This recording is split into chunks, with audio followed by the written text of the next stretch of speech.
And it's our pleasure to welcome you all to the opening session of Day 3, Beyond Voting, Exploring Citizen Participation in Urban Governance. Before we begin, just a few things to keep in mind.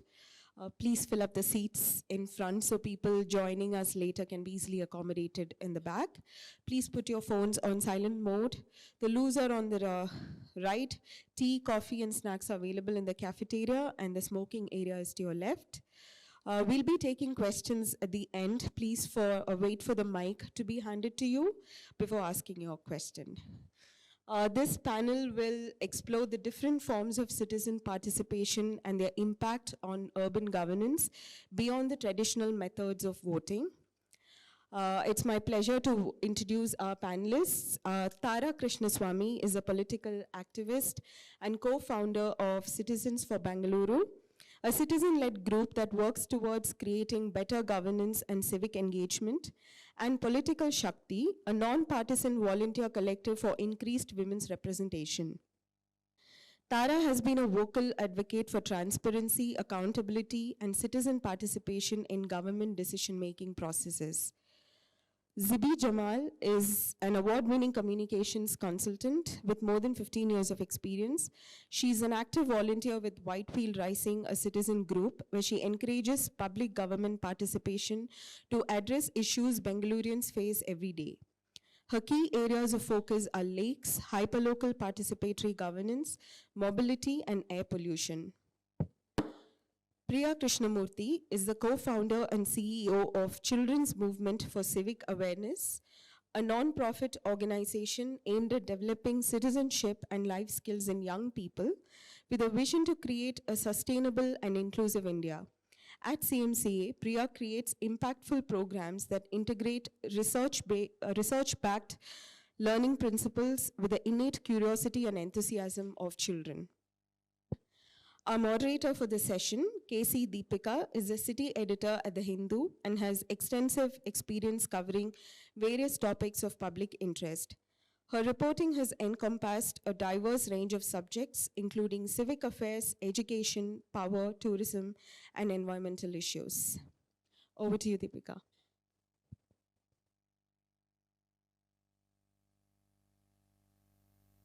Yeah. So we'll begin by asking all three panelists, very well-known names as far as journalists are concerned. We've, badgered them for questions. They've alerted us on multiple stories over the years. Bengaluru has this credit of having one of the most active citizenry over the years. That's not something we saw in the 90s, but I think it just took over from micro-local issues, say with the Whitefield Rising or in Indranagar, raising issues such as illegal commercialization, to something as macro as the steel flyover, a proposal which was shelved eventually because of citizens' protests. How did this come about? If each of you can tell us how it started and when did Bangalore start becoming this hub of active citizenry?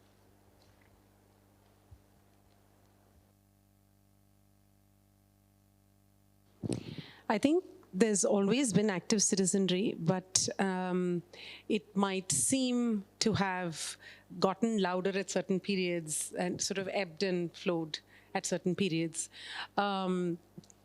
At some point in the, before the steel flyover, well before the 10 years preceding that, there have been lake activists. The Putinali Lake restoration, in fact, happened during that period.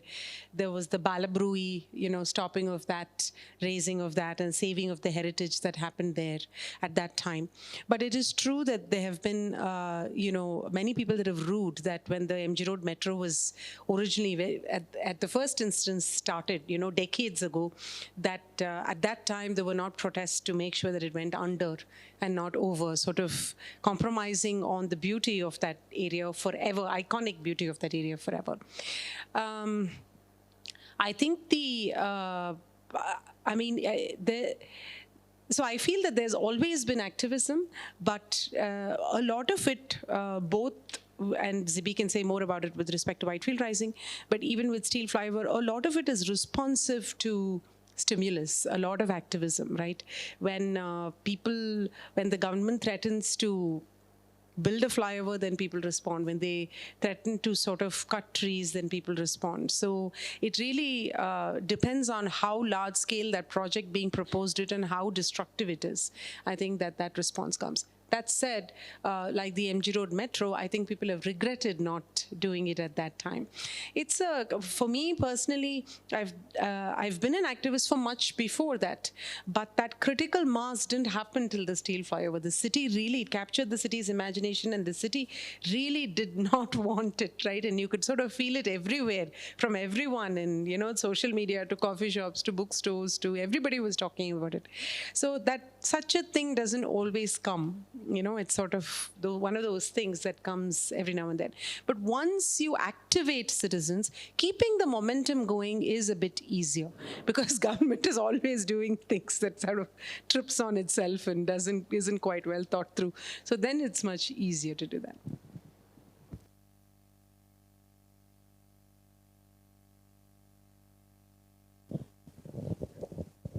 Does this work? Yeah.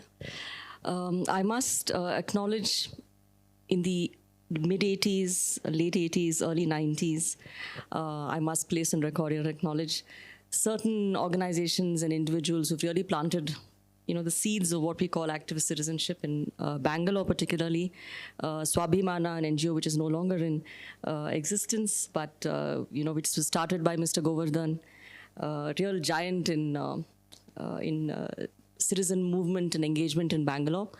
I think everyone in BBMP knew Mr. Govardhan sir, and even today when he is in his 90s, he's still passionate and quite involved in what Bangalore is up to. So definitely him, organizations like Civic with Katyayani.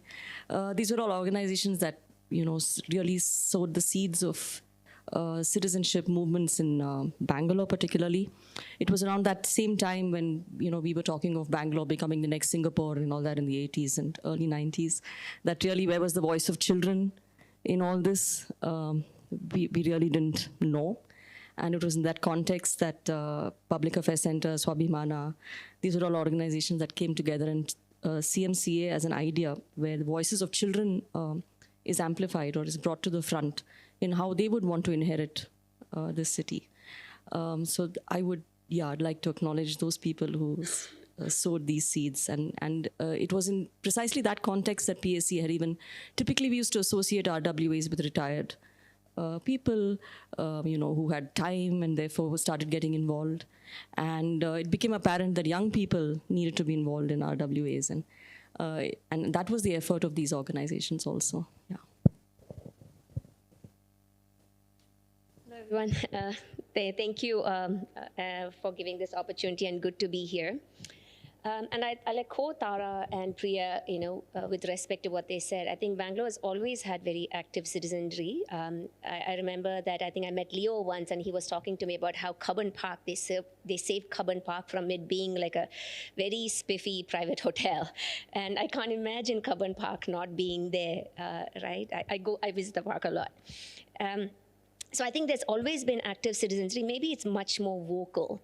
And I think social media platforms have allowed us to be much more vocal. And I also know that media publications like The Hindu and everybody has been instrumental in raising those voices and saying that, hey, citizens are upset, residents are upset. Maybe there are things that we can do to change that status quo, and we just need not put up with it. I think that's been very, very crucial in mobilizing people and bringing people to the fore. As for why, us and Whitefield Rising, or how we came about, it was, I think, our story originates with like the cutting of a tree. I know there was a big, beautiful tree that was going to be cut, and then, hey, can we come and save the tree? That was the question. And then, as usual, what do? We try to find the one person who knows somebody from the government and who has some pull. Like we kind of say, it's like, hey, can you help us save the tree? And then he kind of turned it back to the founding members and said, hey, I can help you save this one tree, but what about the rest? And that was the genesis of Whitefield Rising, and then a lot of people came together. And I want to say that it was more about, there's also this recognition that we know that we have a lot of problems, and it's not necessarily always a protest against what the government is doing. It's also understanding that the government has limitations, and we as citizens and residents of a place, we can do so much more to help that along. Right, we can not litter. We can take a pledge not to bribe. I mean, we can talk a lot about bribes and everything, but hey, if we want a driver's license, if we are willing to pay those 3,000 rupees so that we don't have to go and stand in line, we are all encouraging it, right? I think there's a recognition that we also have a part to play, and we need not sit on the sidelines and then complain about it. Can we be constructive? Can we support the system? Because the system is, Bangalore grew like unprecedented growth in the last 20 years. It's not the city that it was. And any city which has 1 million people coming in, and those are some of us, I fully acknowledge that. I don't have that historical perspective. It's really hard for any city to kind of cope up with the challenges Bangalore had. So what is it that we can do? Can we help along? Can we participate? And we've had fantastic examples of helping and working with the government to do such things. And COVID is a fantastic example, right? It's overwhelming. It was overwhelming. What is it that we can do? And we did a lot with respect to helping the police bring up lists, because initially they had to like bring up lists and have, who's going to go get that ticket to go on the train. So many things that we did, delivering food, so many things. I think that shifting of perspective has happened. And now what I see is it's a very important thing that people feel empowered to know that, if they talk about something, or they actually can do something about it. I think Hindu carried that article of that guy who went and cleaned the drain on Indiranagar Road. He just did it because there's so many, when you show that these things are possible, it just plants a seed in the head, and then you never know when that seed takes root. I think that's what's fantastic. Knowledge that what some of you are doing is not easy, be it from an organization or be it from, a voluntary kind of perspective when it comes to Whitefield Rising. Or what are the challenges that, citizen activism faces in the city as far as, say, mobilizing more people is concerned? Whitefield is a huge area, for example. Or you spoke about steel flyover. Priya spoke about how, it was meant to be a retired person kind of a hobby almost. That's what people would assume citizen activism is. What does it take to mobilize more people into believing in a cause and getting them to sort of protest or voice their opinion about it?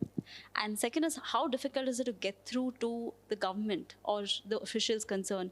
Because that's not easy either, I mean, I know we live in a democracy, but not all officials are forthcoming when it comes to talking to citizens. If you can share a few examples of, say, the steel flyover. It took days, if not months. I don't remember, but it took months. Yeah. But I would actually say that if people come together, it's rare that you can't reach the government or officials. It's one of the surest ways. And that's the beauty of democracy, right? Is that they are duty bound to listen to you. They don't have a choice, actually, right? You can really make yourself a pain, either, by bugging them or, with questions. Today you have tools like the social media. You can tag the commissioner of BBMP, or you can tag your MLA and say, what is going on? There's sewage on the roads. And it's so embarrassing for them, right? So they don't want that.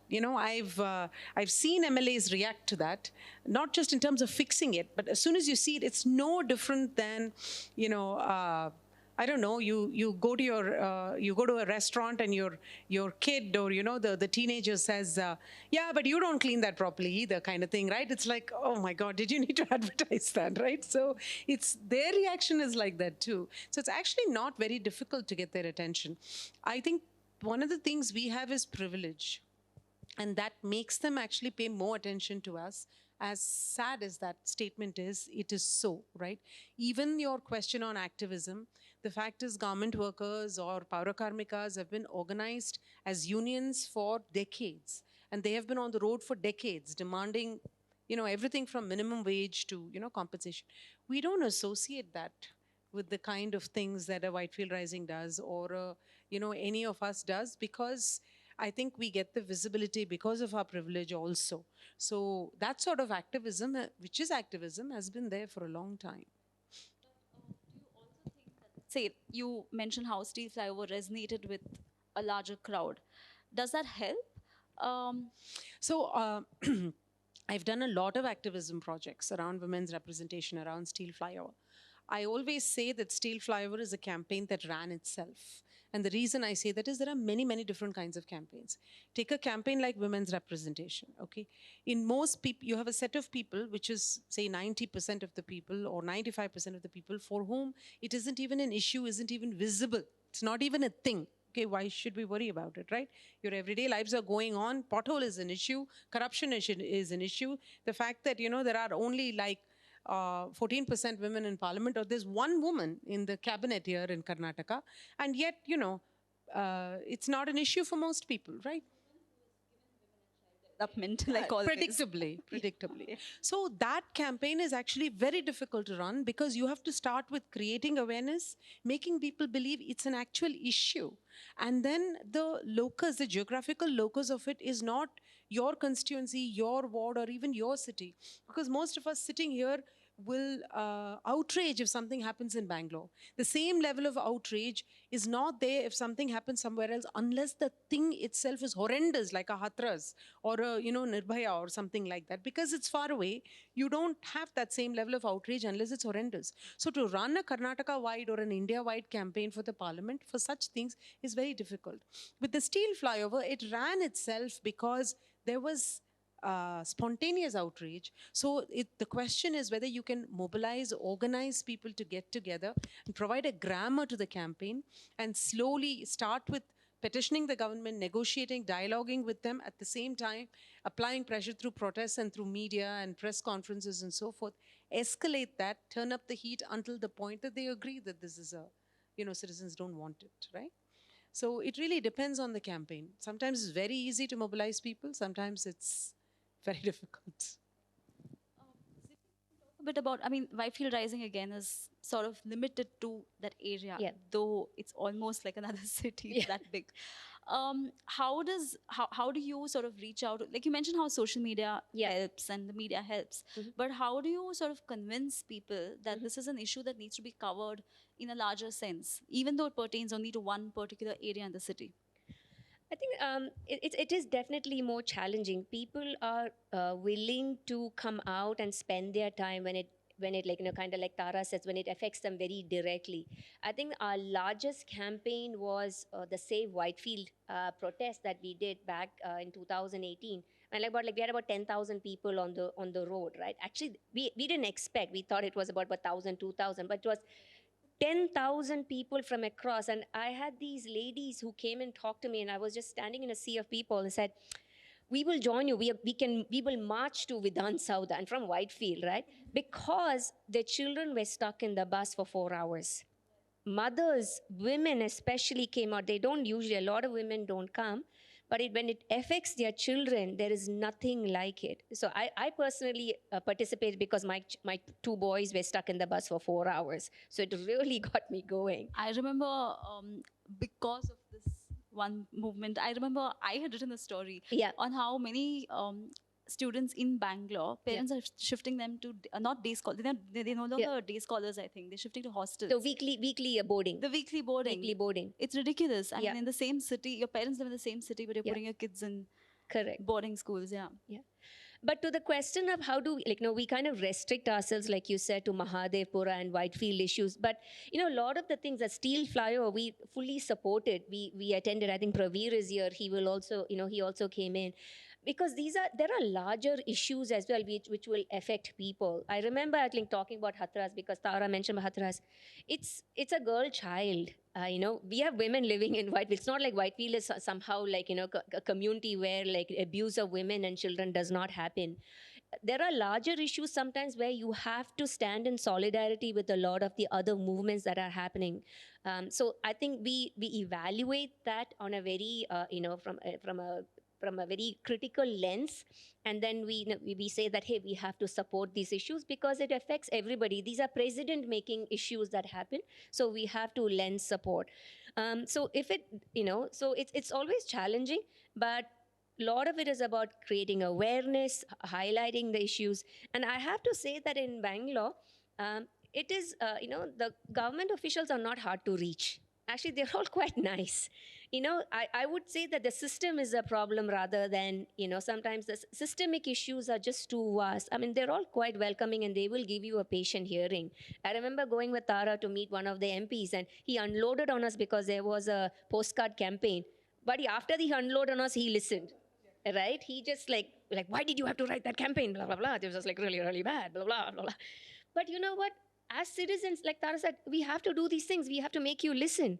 But set that aside, it's not personal, right?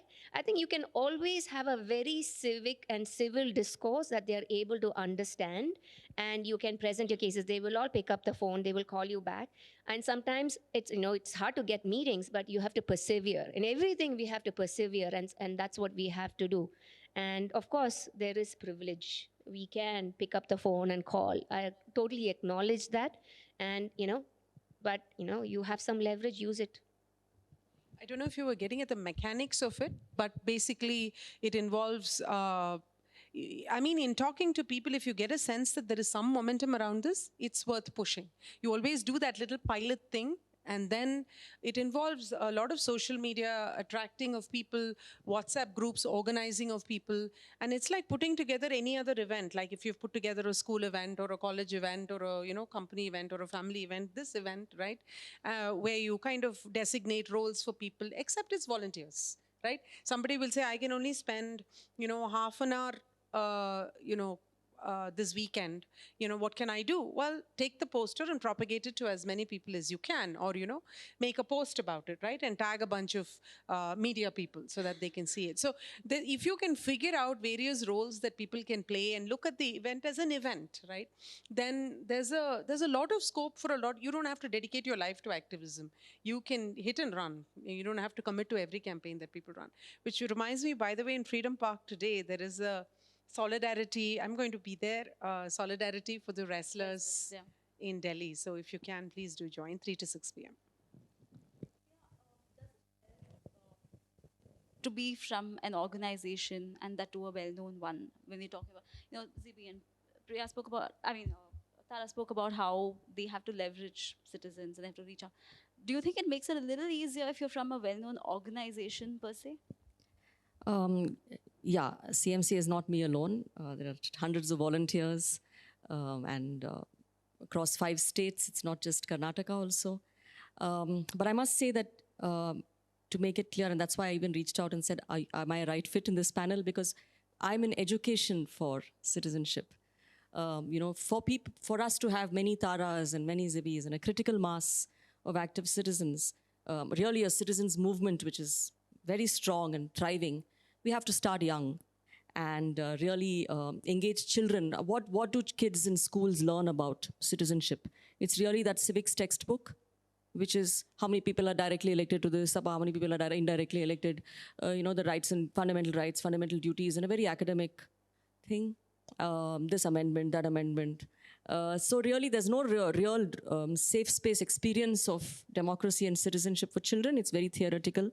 So CMCA's work is to take civics out of that textbook and really provide safe space experiences because we are dealing with children.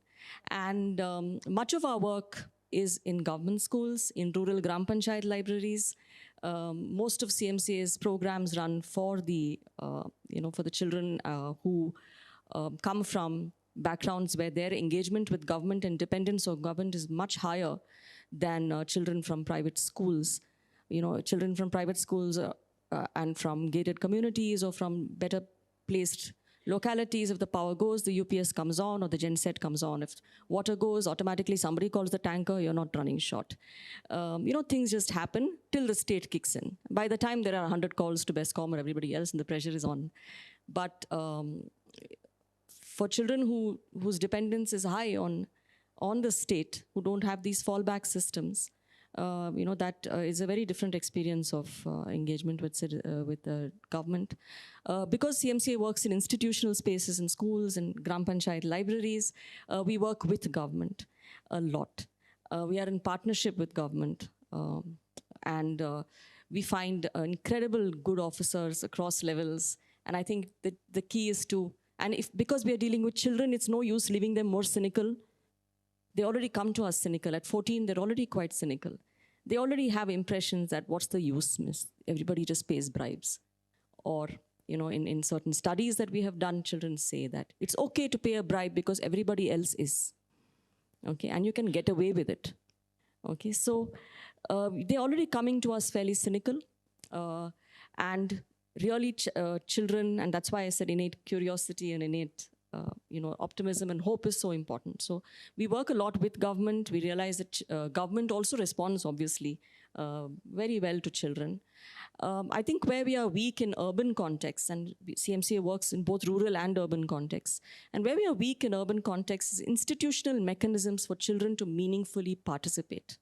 There are, for example, in rural Karnataka, we have Makala Grama Sabhas, children's village sabhas, mandated by the Rural Development Panchayat Raj, where one sabha is dedicated to children, and children become the sabha. We have been asking, or hoping that ward sabhas for children, dedicated to issues of children in urban centers, also become mandatory. So where are the within schools also? We find in government schools, children are able to meaningfully audit their entitlements. RTE audits within school campuses or community audits. So these are the kind of experiences we give children. Among the first sessions we do with children is handing over helpline sheets of all the local government and local NGO, helpline numbers, of course, including 1098, and doing live calls from the classroom. So children can immediately understand, hey, the government is so accessible to me. I can make a difference. I can be an active citizen even as a child. I don't have to grow up. When we ask children, when do you become a citizen of India? We get such responses. Aadhaar card sikkadmele nanu citizen agtini. Otherwise, nange election card badmele nan citizen agtini. So that idea that you're a born citizen with rights and you have duties from very young onwards, and child rights and child duties are very much, two sides of the same coin. And even for children to then say that I can do this even if I'm 12 years old. So that kind of an education is what CMCA's focuses on, so that we have more of all of you as they grow up. And even as they are growing up, which is what we are seeing. We see thousands of children calling helplines, resolving civic issues, calling 1098, rescuing their classmates from child labor or from early child marriages. We see children fighting gender battles. The moment they go through gender education in CMCA classrooms, they're able to transform their parents, influence them. The rural Gram Panchayat programs are seeing enormous hope in how children are able to influence Panchayat and families. Right, in staying with this topic, now all of you acknowledge that there are sections, there are allegations that Bengaluru's citizen activism is limited to, like all of you acknowledged, a certain class of people, educated, some would say elite. There are also allegations that many issues are not really voiced, and they don't get the kind of media space that they require as far as it comes from the citizens is concerned, right? How are organizations, Priya explained how they work with students in, say, rural and urban areas. How do your movements try and inculcate, or even like try and get more people from marginalized communities or people who are not really part of these movements? How do you get them to participate, or how do you try and reach out to them? Do you try and voice their problems, or how does it work? And how do you deal with these allegations? I mean, you acknowledge it's there, so. Of course. I think activism and raising of issues actually spans all parts of the society, the entire demography. If anything, the underprivileged sections of society are much more active and vocal for their issues than we are.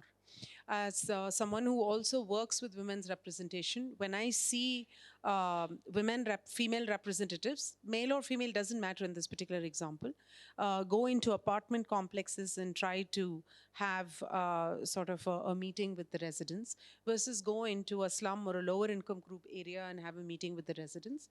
If there are 100 flats in the apartment community, how many people would you expect to show up? 10, 15, 20, 25 people would be magical.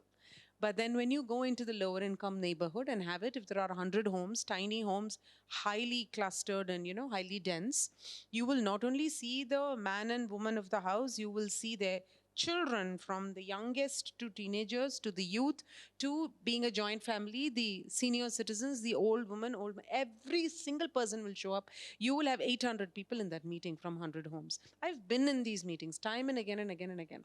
And every one of them, you don't have enough time to hear their grievances. They all know what they want from their neighborhood. They know whom to ask. We have absolutely no clue what a councillor is responsible for, what a special commissioner is responsible for, what an MLA is responsible for. They know exactly whom to go to and what to ask, okay? That is the distance that we maintain from democracy, although we get the credit for, having tried to, fix some things. So part of it is the privilege also comes with a certain blindness. We don't see what we don't see. Right? You don't go there, you don't see people speak. It's not covered in media, it's not glamorous. And much of technology serves to only increase this divide. The fact that I can tweet the MLA, but my counterpart in that low income neighborhood cannot tweet the MLA because she is not on Twitter, doesn't have data on a mobile phone, or doesn't even know such a thing exists, is actually unfair, because I can get my pothole fixed, she can't even get running water, right? But this is how things are. So I don't think we should be speaking for other people except to highlight, the fact that the issues exist. I think people need to be speaking for themselves, and we can enable that.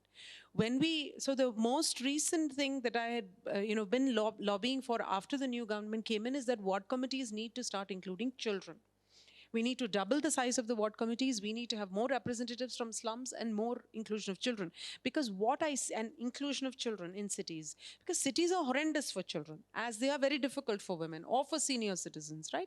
So what I see is, alarmingly, is more and more political parties and the ruling establishment, not only here, even in Delhi during the elections, the promises of devolving more of the city funds to RWAs. Of course, we have issues, but if you walk into a slum, you just cannot fathom the scale of issues that we have versus that exist in a slum. And to say that we need an even greater proportion of money to come to us just seems wrong, because the tax pool is finite, right? And everybody pays the GST. We can't kid ourselves that we somehow are entitled to more. People pay a much greater percentage of taxes for their income compared to people, every single person in this room. We pay nothing, relatively speaking, as a percentage of income, right? So what we did in the Beko Beda Sante, which was a manifesto creation exercise in 2017 before the 2018 elections, that is a place where we said, look, the city belongs to everybody. So we're going to call, the slum children. We're going to call sports people. We're going to call people, with disabilities, people who are challenged. We're going to call cyclists. We're going to call environmentalists. Everybody, right? Working women, domestic workers, so on and so forth. So now you have an imagination of the city that truly is voiced by the constituents themselves. And true enough, the elite classes, while we have problems with, mobility, and we have problems with, deforestation, and we have problems with transport and traffic, which are all real problems, the children that came to paint their version of the city, when the media went and put a mic in front of them and said, Nimiken Beko, and they go, Mane Beko. It's that simple. You have 1,000 people entering Bangalore daily. Okay, they're not coming to the fancy Terminal 2 of Bangalore.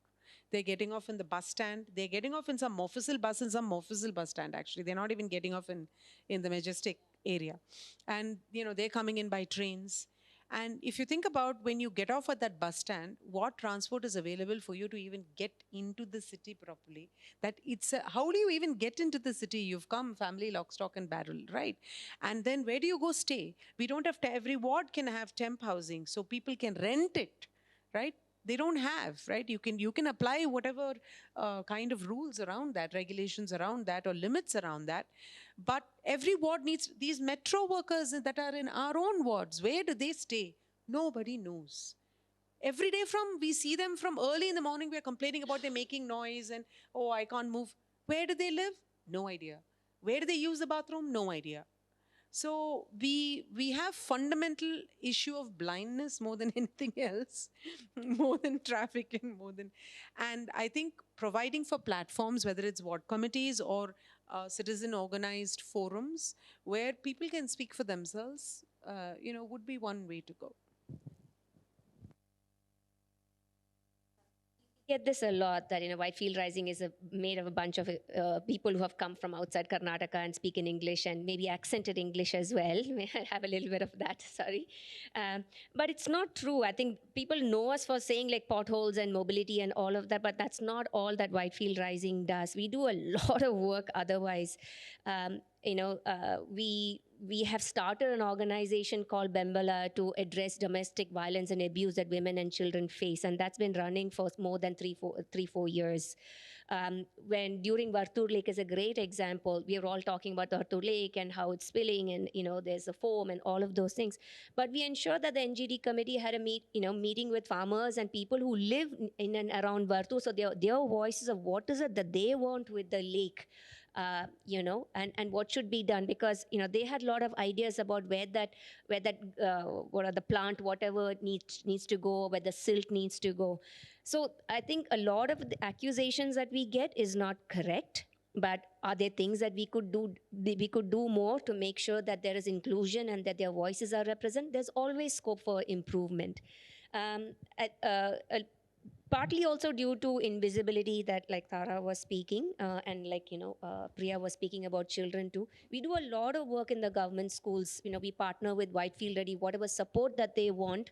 We offer that. Our COVID effort actually started because we want to supply rations to the kids of the Ramagonna school.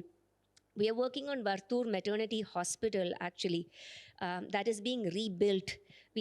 For a 22 square kilometer ward, one of the largest wards in Bangalore, that maternity hospital, if you had walked into it last year or 2 years back, it was horrendous. There was no light. There was no working bathroom. And this was during COVID, when they're supposed to, be the sanitation was high. There's a lot of work like that happens, but it's not something that is well known. Awareness is low, and we are very well known for mobility and talking about potholes and trains and buses and all of that. But, scope to improve, yes, and work. Are there things that we can do to bring in more voices from there? Yes, but we are working. We all have limited time too. We are all volunteers, so wherever we can, we put in that effort to do so. Right. The next question is basically how, even though we are a democracy, we acknowledge that a lot of policies they take a top-down approach, right? But like Priya mentioned, a lot of us, I think even kids don't know that there are basic rights that we're entitled to. What are the mechanisms, for our audience? What are the mechanisms that exist as far as citizen participation in governance is concerned? Where do they stand today? Say the ward committees, and where do you think we're lacking when it comes to actually getting citizen participation in basic policy making, even in terms of, like you mentioned, drinking water or very, very basic governance policies? Where are we lacking? It's a broader question. There are, at the hyper-local level, at a ward level, the best institutional mechanism is the ward committee itself. In fact, like Zibi was saying, the biggest contribution that Citizens for Bangalore has made to this city is the institutionalization of ward committees, not the cancellation of the steel flyover. This is an institutional thing. It is mandated by the 74th Amendment and yet was not implemented by the government. This did not require a protest, although it did require campaigns. And we made sure that a government order was passed so that every ward has 20 citizens drawn from the ward.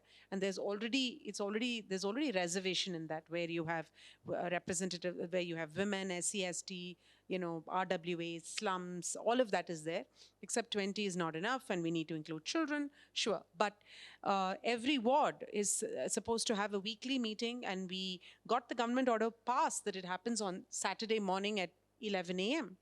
So and any citizen, anybody can wander into those meetings. Of course, if you're a ward committee member, you can raise issues, you have a certain standing, you can talk to your neighbors, find out the issues, bring them up, pursue them. But you have a right to your councillor and your ward staff anyway. The beauty about those ward committee meetings is that they not only include the councillor, but all of the staff in the ward, whether it is the local police, whether it's traffic police or crime, the local BESCOM, the local BWSSB, the AEs, right, the engineers and so forth, right, and the ward secretary. So if you are completely unaware of this, you can simply go into the ward committee meeting, which is held in the ward office, and you can simply see for yourself what is raised, who picks up what issue, is there follow-up the next time the committee meets, how do they ensure that things are closed or tracked. You're going to find gaps, but it's a nice process to go through. Now, we also have the right to petition any of our elected representatives, whether it's our councillor, whether it's our MP or MLA. And that is part of our fundamental rights. And the petition always works better if you have multiple signatures added to it, or multiple. So you don't need to gather 100 people to go to that office. Don't worry about that. 5 of you, 3 of you can go to the office. And to get to an office, most people have office hours that you can walk into, the MP's office or MLA's office. But if you don't know that, you can pick up the phone, call their office, get an appointment and go as well. Some waiting might be involved. But the signatures, the more the merrier. So if you have a simple thing like you need a bus stop close by, or a light, or there is an alcohol shop that is in the wrong place, you want it shifted. If you get signatures from 100 people or 50 people, that helps your case. But if 3 of you go, that's more than enough there. So there are very, very simple everyday engagement mechanisms that exist. But from a systematic perspective, it is also mandated in the Town and Country Planning Act of Karnataka that for large-scale projects, now large-scale is not defined to be, is it 1 crore, 10 crore, 100 crore. But for large-scale projects, that the government must go through a certain process, due process, which includes creating certain documentation. For example, the initial documentation that is a sort of an investigation and establishes why such a project is needed, the need for the project, the requirements kind of a document, to going through and next doing a assessment of what are the issues and what are the ways of solving them, assessing the different methods of solving them, and then deciding which method we're going to finalize on. And then, of course, starting to pick, the project, who is it going to be awarded to, do a DPR and so forth. And these documents are supposed to be in the public domain. And at each stage, the law mandates that public consultation be done. And public consultation is supposed to be publicized. It is supposed to be held in multiple parts of the city, depending on the range of the project. That doesn't right? happen always. Doesn't right? happen. Yeah. But this is what we can demand. If it happens, you can participate. If it doesn't happen, you can start to demand it. But these are institutional mechanisms that exist. It is not that the system has no checks and balances. It is that the checks and balances are sometimes given a go-by. But that is the thing about democracy. It's not a spectator sport. Unfortunately, it's messy, and unless we are vigilant and active to catch that and say, hey, you just passed from stage 1 to stage 2 without going through that public consultation, without publishing that report and inviting feedback, now is the time we are going to act, right? So it's an engaged process.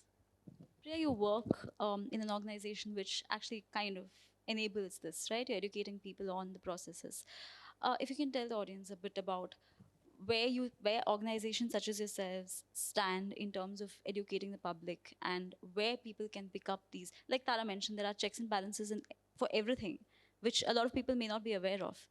If you can tell us a bit about what work you do there and how people can sort of orient themselves into sort of fine-tuning and seeing what projects are being proposed and how they can participate in it. So we keep in mind that we are working with children, and really for many of the issues and very serious challenges that we face, it requires activism of a sort. And it's a very harsh exposure to children if we take them down that road.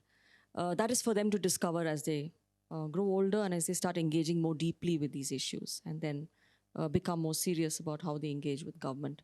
But when it comes to what we can do with children today, in schools and in libraries and colleges, which is where we are interacting with them, there is individual personal change and individual action, and then there is collective action and what you can do together. So in these two ideas, within these two ideas, we really work with children to give them an experience of both. Because we are talking of collective action, because that's generally what would constitute enabling for quicker change. So when it comes to collective action, what we do with children is that it's a simple, like Tara said, there's a certain blindness. And, it's really opening that eye to being alert and alive to what is happening in your neighborhood. So we really do simple exercises like street walks and, campus walks, and just little counts of how many trees are there in your thing. What is we do a payment audit of just around the school, minor impediments, major impediments, just to get children to look at their city or their surroundings or their village differently. They start having all these. We speak of compassion for all life forms, then or living in harmony with nature. To inculcate that from a very early age, first it is to be alive to the urban life apart from human life that is around us. So we give simple activities like keeping water for birds, or talking about beehives, or the house lizard, or it really is about opening children to the idea to the idea that the city has several life forms and they all have rights to live here. And what is happening to the birds and what is happening to the community animals, to community dogs and cats. And so the whole idea is to get children to see their cities and their surroundings differently, and to see it on behalf of those who are weaker than them. And that could be animals, it could be people from even more harsh backgrounds than their own. And so empathy and critical thinking and looking at the city from the point of view of others, that's what we really focus on. As Tara said, there are enough institutional mechanisms in place, and of course for children it is still weak and requires strengthening. Article 12 of the Child Rights Convention says children have a right to express themselves freely and be consulted on all aspects that concern them. And subsequently that right means that due weightage be given to the views of children and their, what they want, and that we respond to that. So that is for children weak, and I think we really need to focus on strengthening that. But otherwise, even the mechanisms that are available, that children should be aware and able to. Even bathroom latches, repairing bathroom latches for their school is a step towards understanding how community and public services impact life. So we are a little careful in how we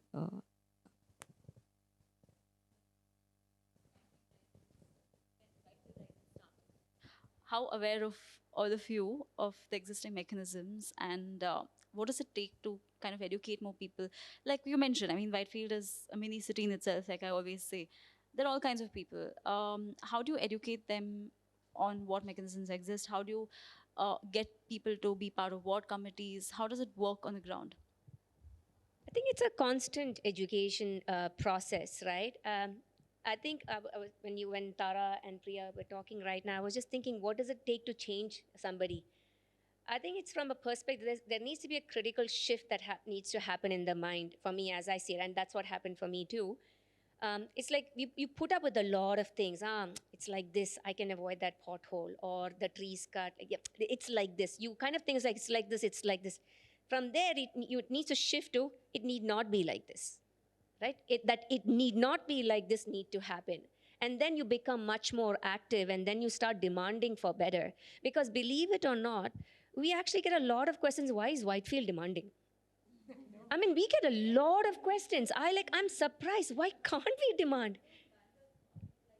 Alpa just mad. It is. That is a meme. It is That a is a thing, tag. right? Yeah. But we get a lot of inbound questions saying, "Why are you crying always? Why are you whining so much? Complaining always. Yes. Why are you complaining always?" I was like, "Boss, have you seen?" It's like, "Have you seen? Like, what is it that is good that we shouldn't complain?" Like, I'm astounded by that question, right?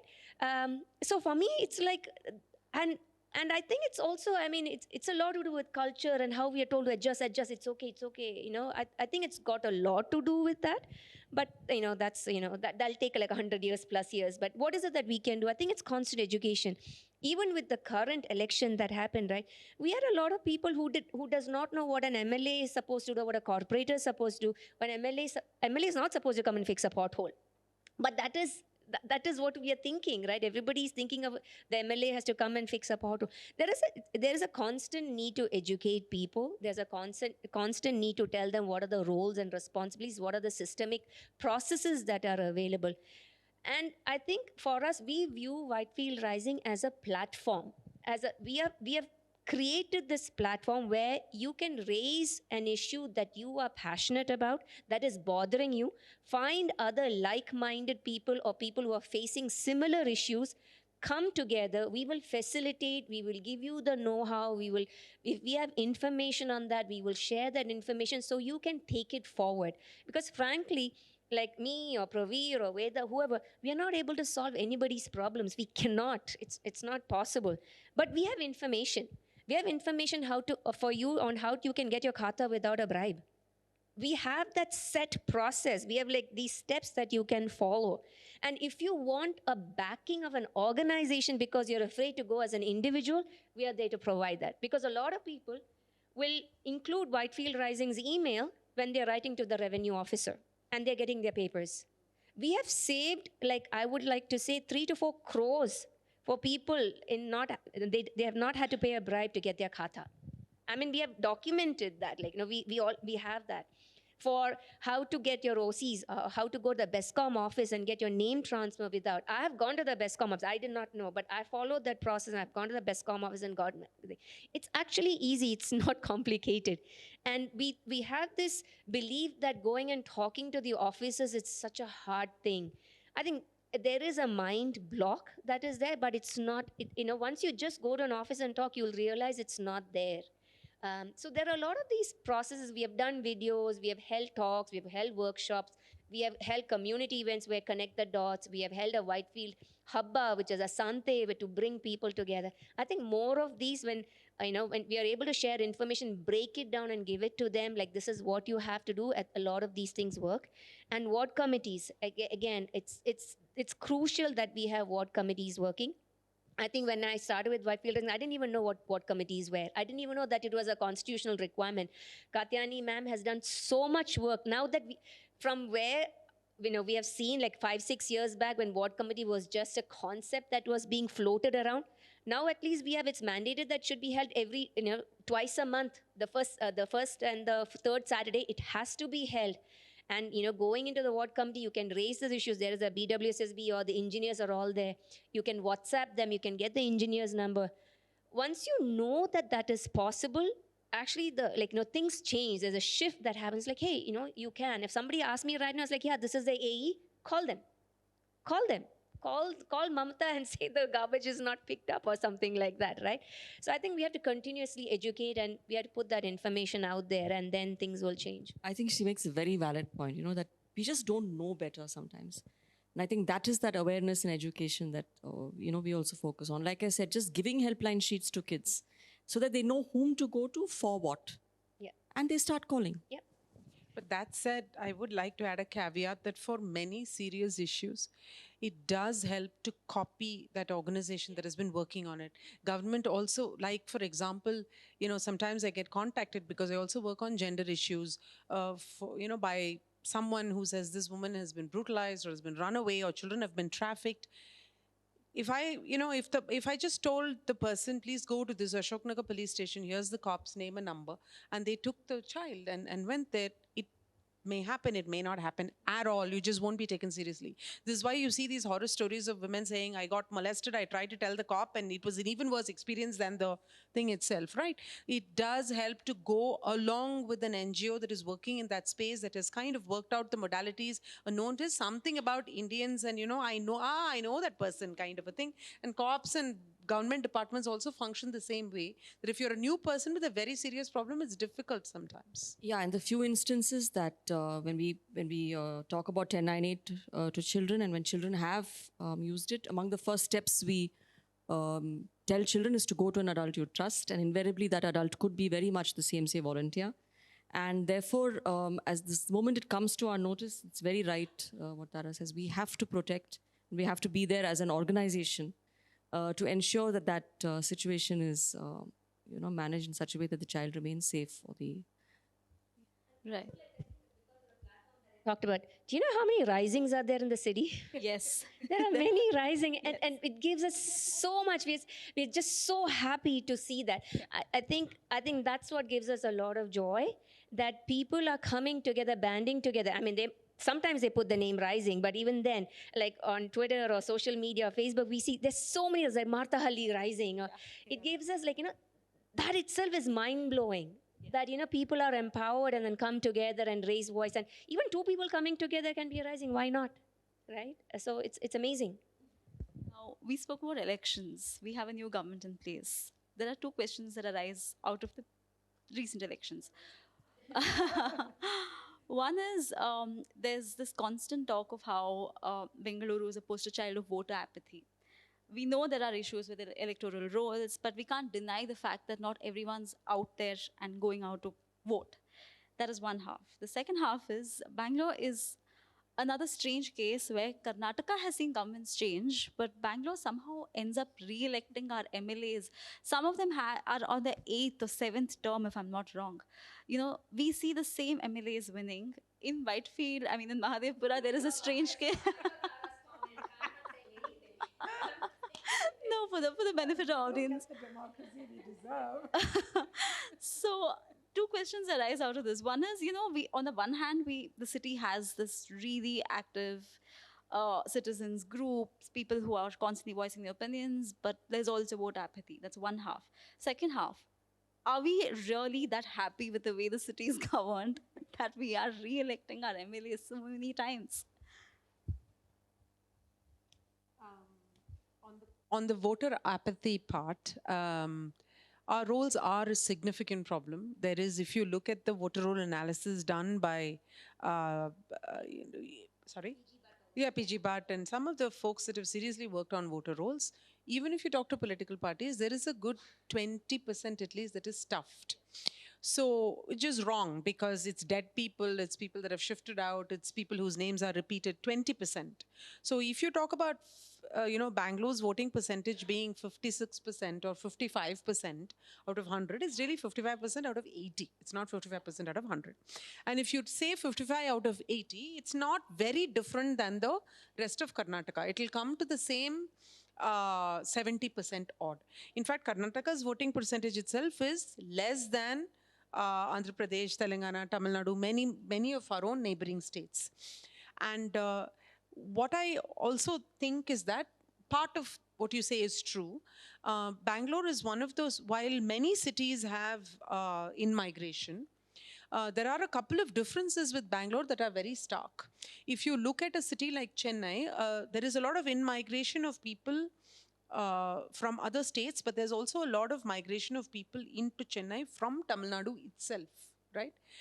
In Bangalore, we see a lot of migration from outside, especially upper middle class migration. The income group matters, because voting percentages are always higher in lower income groups than in higher income groups. And that's not a Bangalore thing. That's a India-wide thing, right? So that is because of the same thing that I spoke earlier. There is a distance that we maintain to democracy that others can't afford, which is where also there is a clue for this other question that you asked. It is true that you have all kinds of other kind of political compulsions, or political sort of manipulations that go on in terms of all cities are prime real estate. So there is a huge vying, or where there's a great contention for who gets tickets in the cities, which is even higher than the rural seats. So you will see that the same people keep getting tickets. It's much easier to change the representatives in rural seats than in the urban seats.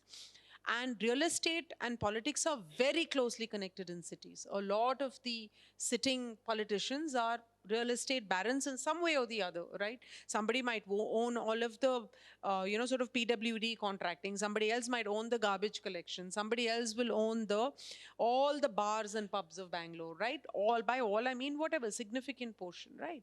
So because of it's so vested. You've covered most of the Yeah, verticals. Yeah. because it's so vested, the fight for tickets being the candidate and the subsequent fight to win is very difficult. And therefore, it is true that there are a lot of deals also that are made, pre-made, in terms of its the BJP wins in certain constituencies and the Congress wins in certain constituencies, and they keep that balance because they respect this thing of each other as well, while we don't respect it, right?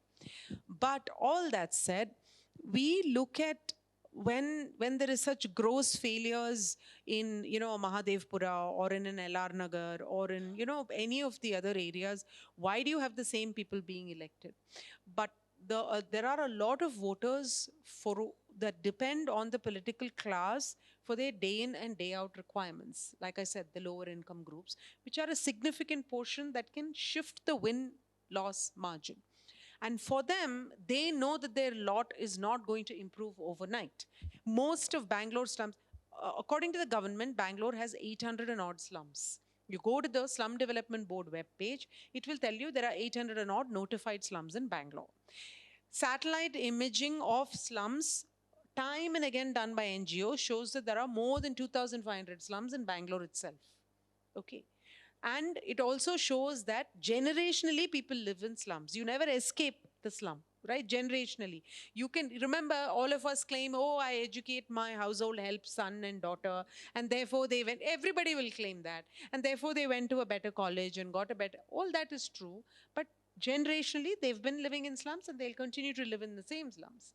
Now, but their life is, therefore, their everyday life depends on the political class, like the water that comes in or the drain that needs to be cleared. And that is all the delta that they see. And their vote is going to be based on who provides them that, who takes care of them. There are slums that some MLAs don't visit at all because the Slum Development Board comes under the state government, not BBMP. Certain MLAs don't go into certain slums at all. Certain MLAs go only into certain slums. So depending on that equation and their own leadership in the area, the vote goes a certain way. So it's really a combination of a lot of these things. And people who think that it's the paid vote, everybody pays. Everybody pays. Please go get a little rented house there during elections and wait. You will get your due from every party. So then you still left with the decision of which party to vote for. No. So that just cancelled. The LHS and RHS just balanced. There is no extra 2AB. So you now are still left with whom to vote for, and that's some of the explanation for what happens. Zibi, if you want to weigh in on, I'll put you out of, I won't ask you about Mahadevpura elections. But BBMP hasn't had an elected council in a while. Does that impact citizens groups such as yours in terms of approaching someone more easily? Because a councillor at the end of the day is the first point of contact that you should ideally have. I want to close with that, and Priya, if you can weigh in on that as well. How does the lack of a BBMP council impact citizen governance? I'll come to that, but I will address that voter apathy. I think the voter rolls, there's a lot that needs to be done to clean the voter rolls. That's one part of it. So also another part of it was like actually getting to register to vote was a massive challenge in Mahadevpura, and that we have seen that happen in Mahadevpura. In fact, Hindu wrote that 3-piece article. Aditya had written that 3-piece article saying that there was active disenfranchisement of registrants from Mahadevpura. There's 8,000 in the last cycle. They were just summarily rejected. It was paper-based. You could do it online earlier. you could actually, you could go into the online and register to vote. But after that, you had to take a copy of it and then go and submit it in the ward office to be able to then finally get approval. Cumbersome kind of thing. And then they could reject, saying that some identity card was not there. You just never knew. I think it's not very well known that Whitefield Rising actually filed a PIL in the High Court. The reason why now anybody who registers to vote and it's not rejected offhand, or you have to be given a reason for why it was rejected, is because of that PIL. I think that's made a huge difference. We had the CEO of Karnataka visiting the Ramagonnahalli office, the ward office, and then he inspecting the books. It's never happened before. Inspecting and saying, hey, why were these people rejected? No answer, right? So it's not true that actually that it's like migrants to the city or something like that. They're not registering to vote. They're not actually being allowed to vote. That's number one. And then number two is that you say the new areas of Bangalore are not voting. Mahadevpura, what I think our voter percentage is slightly above 50. What is Bangalore South? The same percentage. I mean, can you actually draw a conclusion that the newer people who are coming to Bangalore do not care? Because Bangalore South is as Bangalore as it gets. So you can't draw those conclusions, right? I think overall we saw a lot of engaged citizenry, and there will always be a percentage of people to whom it cannot be or whatever. But I think there is a lot to be said about the voter rolls and cleaning up the voter rolls.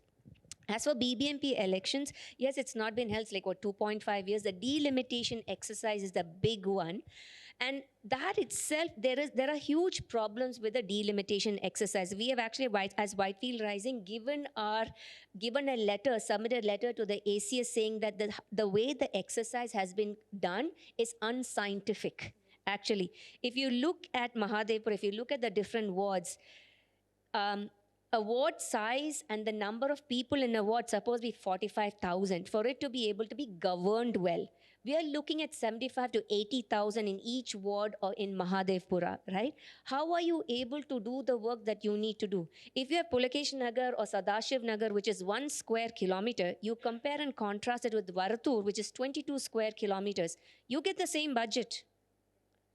Okay, you get the same number of people as well. You get one assistant engineer for potholes and streets. You get one health inspector. 1 square kilometer, 2 square kilometer versus 22 square kilometers. There is no comparison, right? So these are systemic issues which need to be changed. So I think the ward delimitation exercise itself is unscientific. Actually, I think for this cycle, there needs to be a relook at how Bangalore is constituted. Mahadevpura can become its own municipality, its own city. I mean, I know you joked before, but it can, because we have, I think Mahadevpura is about 115 square kilometers. By itself, we have 10, as per the new ward delimitation, we have 10 wards. Earlier it was 8, but has it happened? I mean, everything is like new number and old number. You know how Bangalore addresses have like 2 numbers? Like 106/382. The wards of Bangalore are like that. It is 106/52. It's the old number. So you never know. I mean, things are in such a flux. I hope now I think there is another, once a new government came, the whole delimitation process again, there's a question. I know it was supposed to be the election.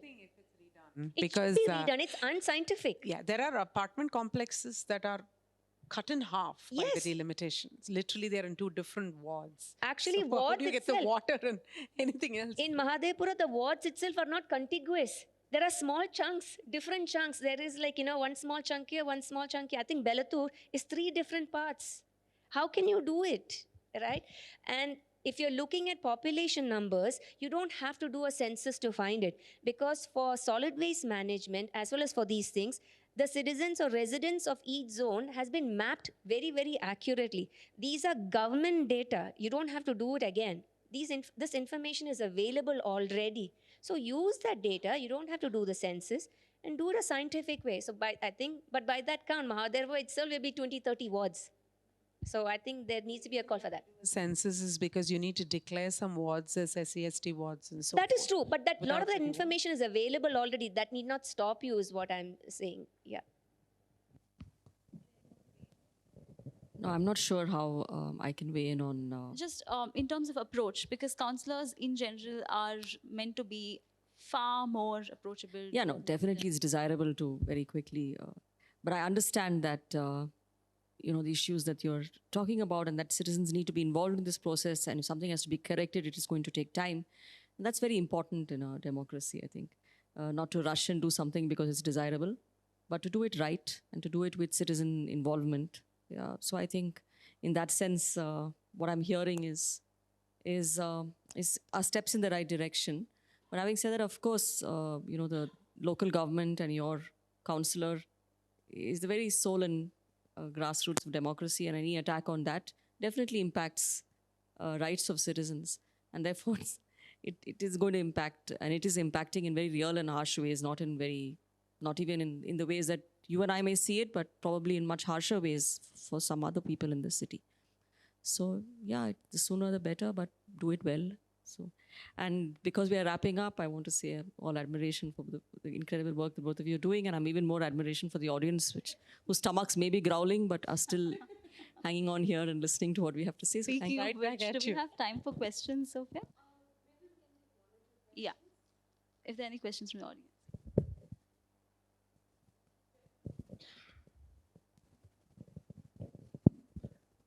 Yeah, this has been a wonderful discussion, all the issues that all of you have raised. I find one issue missing in this entire discussion, and I think that is very critical because that is where the power of participation comes from. It's participatory budgeting. The access to budgets, ultimately, you may have ward committees which are constitutionally mandated, and we know that they are very poor and they don't function properly and things like that, or even panchayat, and at the panchayat level also the committees which are there, the gram sabhas.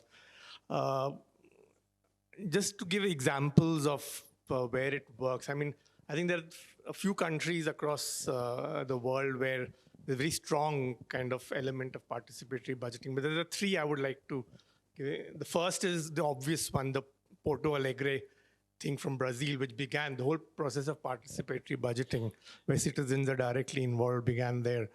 And that really transformed local governance, okay?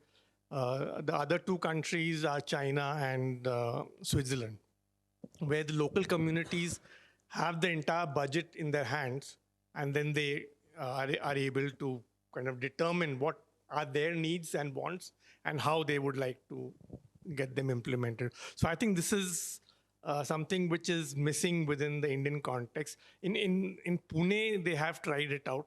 But they've given a kind of piddly allocation of 2 or 3% of the budget to those ward committees to decide within their community as to how would they like to use spend that money.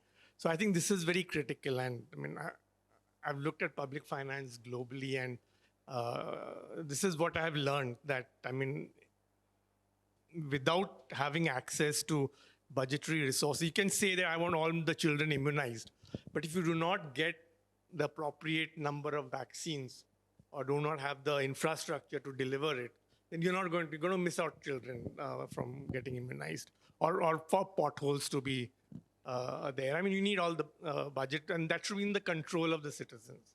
I think some movement towards there is happening. I think you want to talk about the participatory budget process like that happened, right, Jamal? Yeah, a few years back, I mean, in Bangalore, I mean, we had, I was working with International Budget Partnership. It's an international NGO.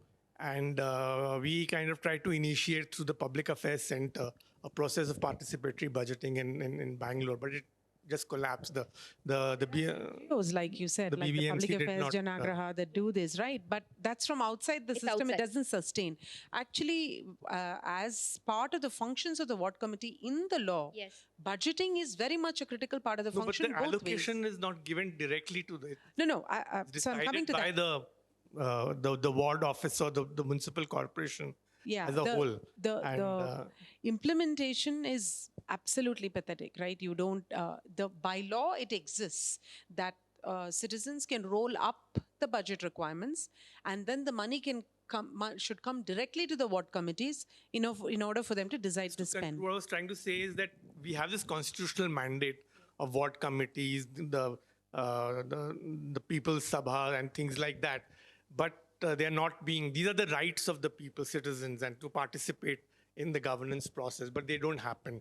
On the other hand, the Planning Commission was not a constitutional mandate, it was a policy mandate, but they had the money. They were given a budget to. But we're getting their for stories. different So I think departments. board committees themselves are pretty new, even though they existed before. Yeah. So Also, unless you go to them, you can't now demand the budgeting, right? The only way to get budgeting into the hands of the people-driven budget, is to actually show up at the ward committee and say, hey, what's the budget? How much are we going to spend on this? What we really want is, not a community hall, but, toilets, right? To prevent public urination. So show me the itemization for that. And then say for the next quarter, how much are you getting? We want to have a say in it. This is going to be a long, slow process. Actually, for the ward committee, we did get that from Mahadevpura. You have to actually, like she said, you have to show up and you have to ask. We got the line item sheet for each, like for potholes, for signage. Can you believe that there was signage was some 18 lakhs? Where are the signs in Mahadevpura?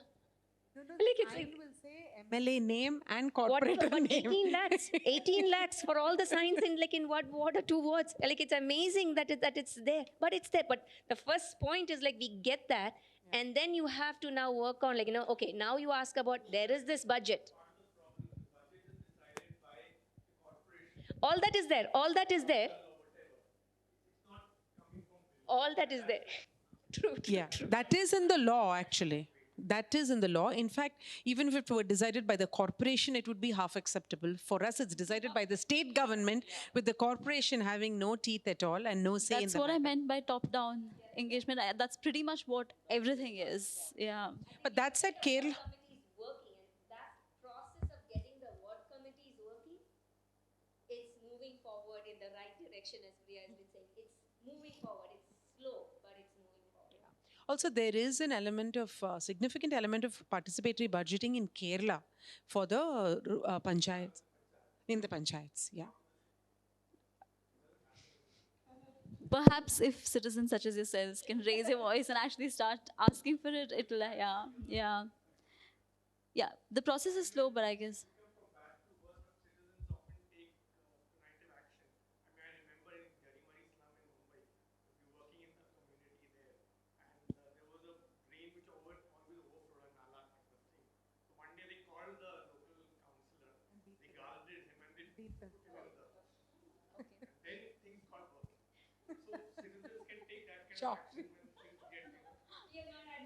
I'll be in trouble if I support that. Espousing at all. I think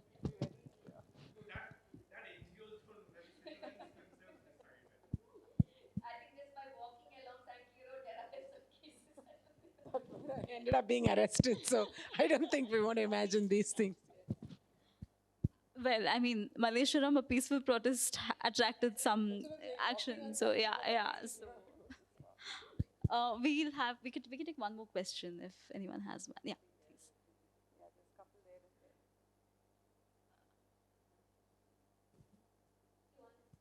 I think we just have enough time for one question. Otherwise, we'll be late for the next panel. Sorry.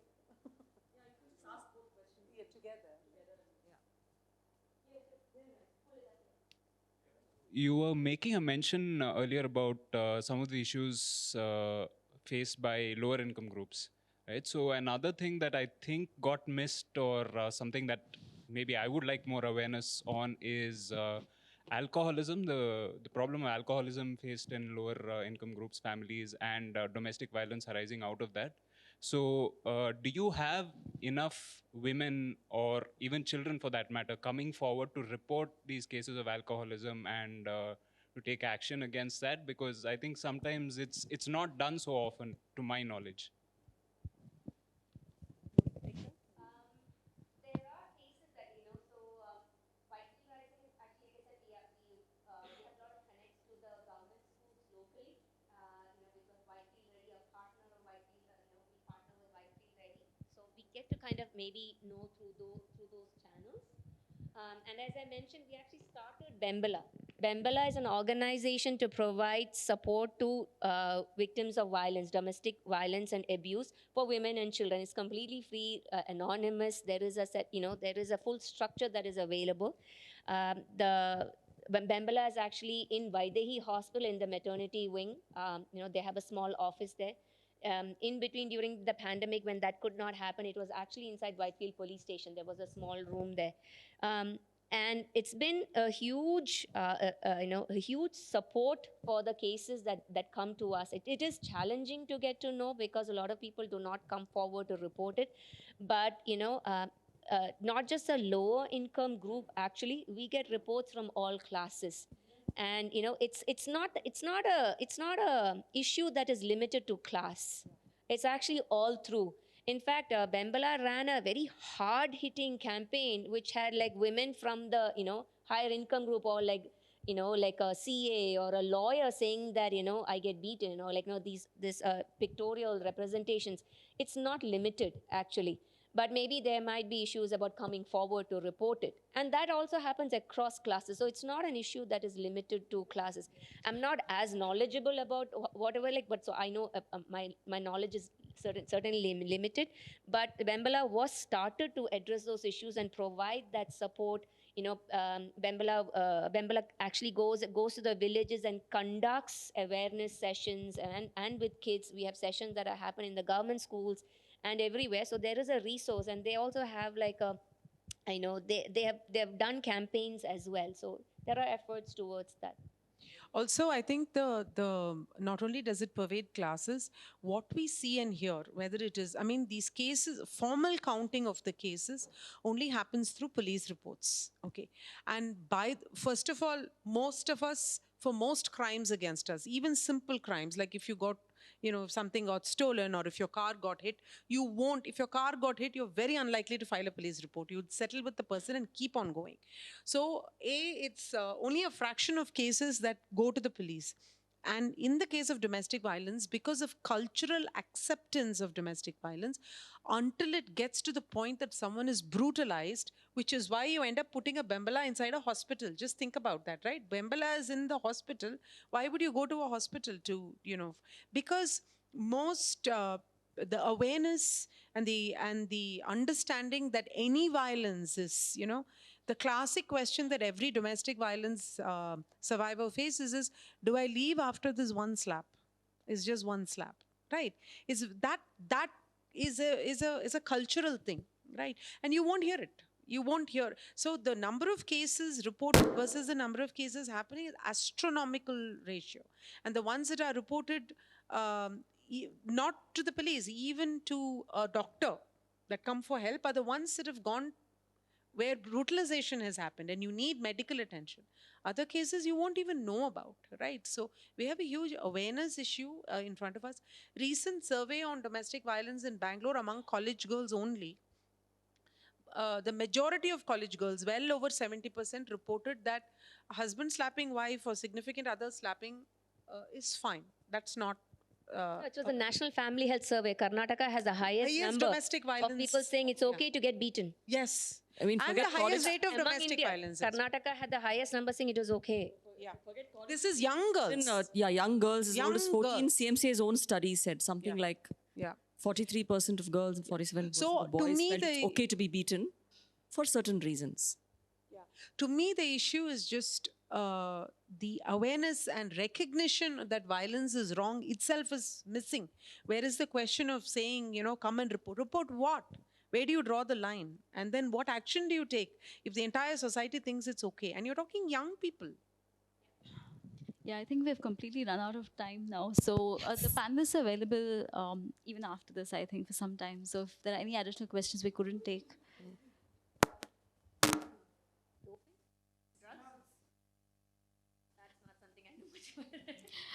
As I think the schools, Whitefield Ready perhaps looks at those things.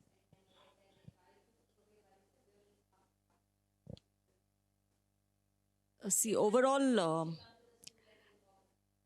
I think overall CMCA's programs, because it's a life skills program and it's an entire year, or many of our programs are 3-year programs. So I think there is a certain scaffolding that comes from the life skills education itself. And of course, awareness and deterrence. For example, what you just spoke. During COVID, obviously domestic violence shot up.